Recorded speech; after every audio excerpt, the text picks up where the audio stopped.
जवाब दीजिए रविशंकर। तो रवि भाई, ये आरोप तो लगातार आप पर लगता ही रहता है, जो ये अपराध बढ़ रहे हैं इसमें आरजेडी का ही हाथ है, और एक बड़ा एग्जाम्पल रख ही रहे हैं यहाँ पर सामने धनंजय गिरी जी। पूजा जी, जिस तरह से सत्ता पक्ष के लोगों का बयान आ रहा है, इस तरह की घटना के बाद भी वो बेहद ही असंवेदनशील है। और आपने जिस तरफ बात करनी चाहिए थी कि भाई अपराध के क्या कारण हैं और प्रिवेंशन कैसे हो सकता है, मैं इस विषय पे एक दो बात रखना चाहता हूं। सबसे पहले तो ये विकास का पोल खोलता है। बिहार में सड़कें बनी हैं, सब लोग इसको स्वीकार करेंगे, लेकिन सिर्फ सड़क के बन जाने से सब कुछ नहीं हो जाता। 20 साल में शिक्षा की बदहाली है, बेरोजगारी है, तो और अपराध कहां पनपता है? जहां अशिक्षा होगी, जहां बेरोजगारी होगी, तो वहां पे गुनाह बढ़ते हैं। और वो उसका एक जीता जागता सबूत है जो ये चल रहा है। प्लस सरकार की नीतियां, एक आपके पास बिहार में 30 से 40% अंडर स्टाफ्ड है पुलिस डिपार्टमेंट। तो पुलिस में जितने लोग होने चाहिए उतने नहीं है। दूसरा, शराबबंदी हुई, ठीक है, लेकिन बिहार से जो उसके पड़ोसी राज्य हैं वहां से शराब की तस्करी होती है, और ये बिना प्रशासन की मिलीभगत से नहीं हो सकता।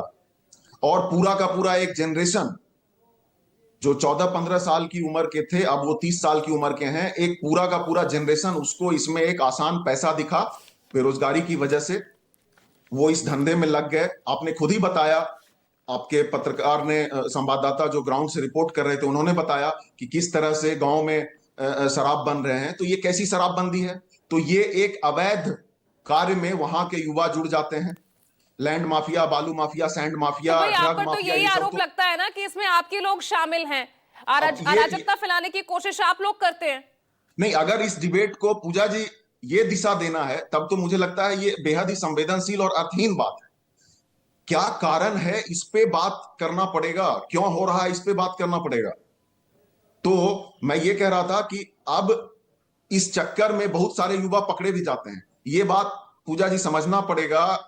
जो अपराध का समाज शास्त्र है, एक बार कोई भी युवा, छोटी बड़ी, बड़ी तो चलिए वो सोच समझ के ही करते हैं, संरक्षित अपराध होता है, लेकिन ये नशे वशे वाले मामले में अगर कोई जेल जाता है, वो जेल से सुधर के नहीं आता है पूजा जी, वो और उसी रास्ते पे, जिसको बोलते हैं ना जहां से यू टर्न नहीं है, वो रास्ता पकड़ लेता है। एक पूरी जनरेशन, बिहार की युवा जनरेशन बर्बाद हो गई।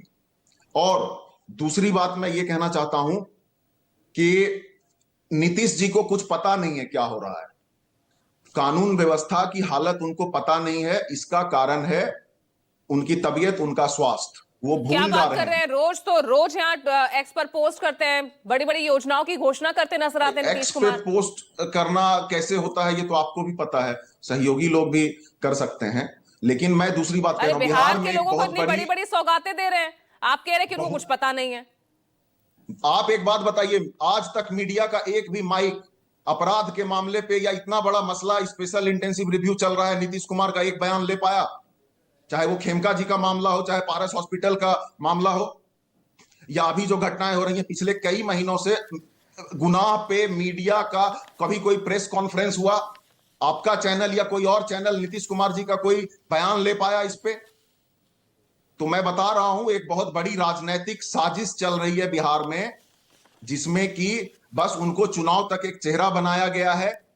बीजेपी के लोग जेडीयू में घुसपैठ कर चुके हैं। नीतीश जी को कुछ पता नहीं है राज्य में क्या हो रहा है।